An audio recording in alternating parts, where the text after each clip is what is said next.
Ok, bueno, muy buenas tardes, días o noches en el momento en el que se encuentren viendo este video. Eh, a mi grupo y a mí nos correspondió el capítulo número 3 de la tesis Pensamiento de Benedicto XVI. Pues a lo largo de este capítulo encontramos diversos temas de interés. Sin embargo, pues si nos ponemos a hablar de todos esos temas en este video, pues se nos haría muy largo. Es por eso que hemos sintetizado el capítulo en cuatro temas fundamentales en los que consideramos que está la síntesis del capítulo. A lo largo del video hablaremos acerca de la crisis de la verdad y la libertad. Por segundo, tocaremos el tema de la ruptura entre fe y razón. Hablaremos de la razón positivista del ateísmo y el agnosticismo. Y ya por último, tocaremos el tema del sincretismo y misticismo religioso. Y en la ruptura entre fe y razón hay tres puntos importantes a destacar. Primero, la fe y razón se ven como dos polos que se oponen el uno al otro. Existe una separación o divorcio radical por la presunción de que no hay posibilidad de hacer un profundo diálogo entre fe y razón, y no hay una apertura de la razón con respecto a la fe porque la razón no conoce sus límites. En la actualidad, nosotros sabemos que la razón ha sido bastante indiferente con la religión por los puntos de vista, es decir, se ha presentado un relativismo entre esas dos concepciones. Es verdad que la fe es una manera de ver lo que hay más allá, pero la razón pone los pies de la fe. Es por eso que hay etapas en la historia, como por ejemplo la etapa de deshelenización, en la cual Lutero y sus tesis sobre la escritura hace ver que Dios o el ser supremo es simplemente una concepción de la iglesia que quiere mantener el poder, y solamente nos deja con el concepto de que Dios es un concepto que debemos buscar, lo cual puede ser bueno con las personas que dejó con principios y valores, pero las personas que no tienen esos principios y valores llegan a los excesos y por ende terminan muy mal.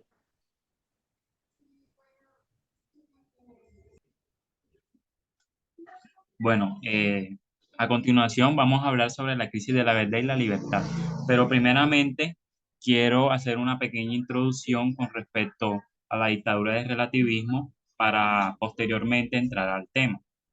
Entonces, el relativismo o la dictadura del relativismo es básicamente un término que es utilizado por Benedicto XVI, en donde este señor lo define como algo que, como un suceso o un fenómeno que se da de manera contemporánea en la sociedad, se da en la sociedad y que asimismo esta es causada por el relativismo, el cual dice que no hay una existencia sobre la verdad objetiva y universal y que todas las opiniones y todas las ideas son relativas. De esta manera, uno puede pensar que todas las opiniones y todas las ideas valen por igual, todas son iguales y que todas significan iguales. Así, estas se traten de posturas contradictorias.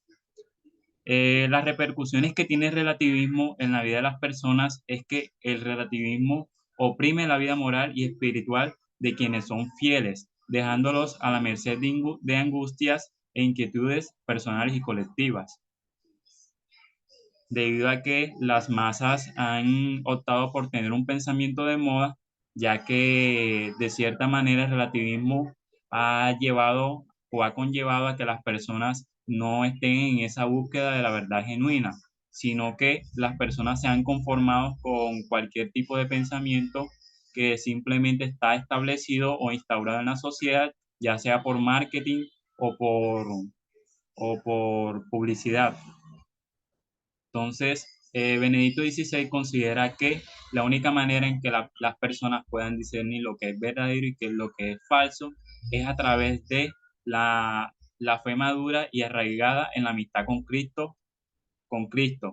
Eso es lo que verdaderamente nos va a permitir llegar a la verdad y no caer en opiniones que simplemente no aportan ninguna validez.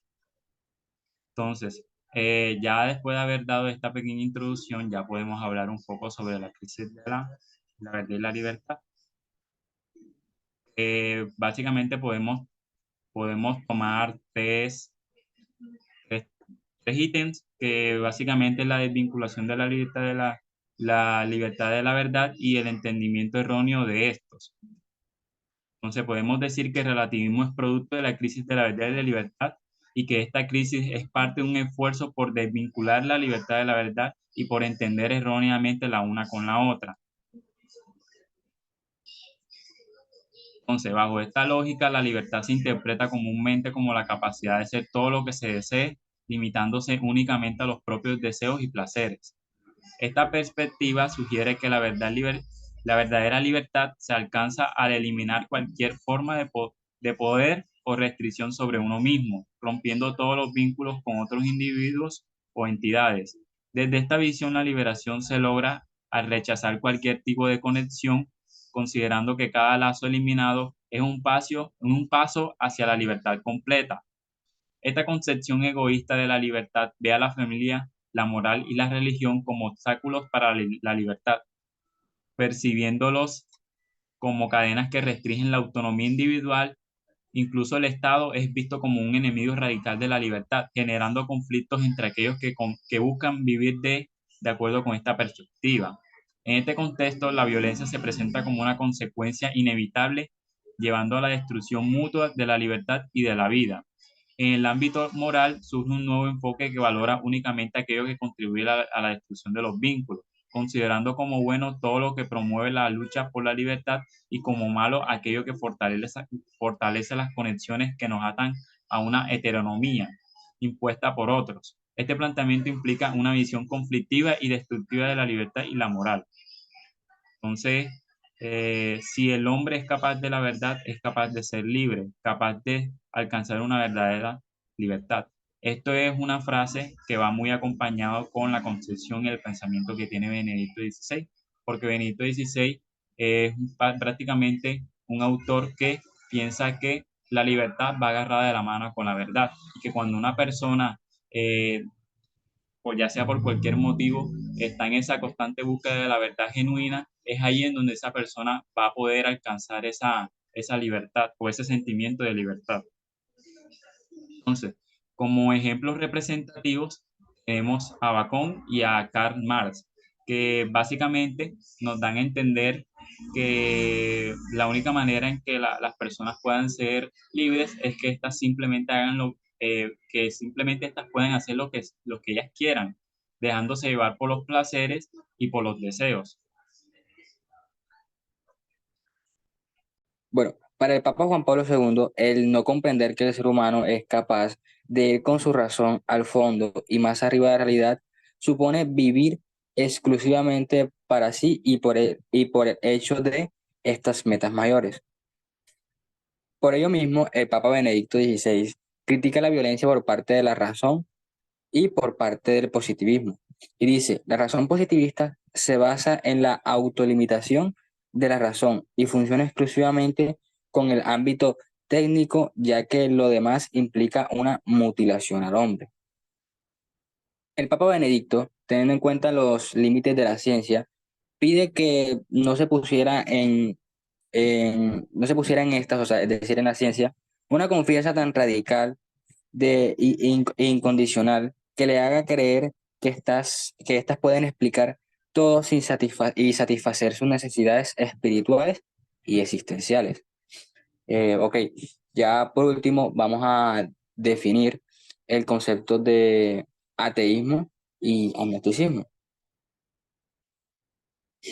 Ok, como lo pueden ver aquí en la presentación, básicamente el ateísmo es una doctrina que niega profundamente la existencia de Dios directamente, o sea, ella la niega, o sea, sin más, la niega y listo.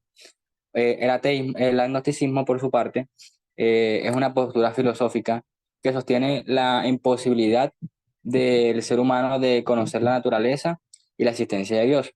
Es decir, en otras palabras, pues es como es como ser un tibio, básicamente. O sea, no vas a negar ni a desmentir algo porque pues es como que te declaras como que no puedes hacerlo, simplemente no puedes y ya está, listo. Sincretismo y misticismo religioso. Según el pensamiento del Papa Benedicto XVI o Ratzinger, el sincretismo y el misticismo religioso se basa en el yo soy tuyo, sino en el yo soy tú. ¿Qué quiere decir esto? La diferencia entre el Dios y el hombre. Ya a medida que ha pasado el tiempo, el hombre se ha ido, digamos, distanciado de lo que es el camino de Dios. Ya no cree en esa fuerza superior de la que antes alababa y le rendía culto, sino que es una autoglorificación de sí mismo. Existen por lo menos tres tipos de sincretismo religiosos. Primero, el de los ritos cristianos, los cuales reciben un significado indígena.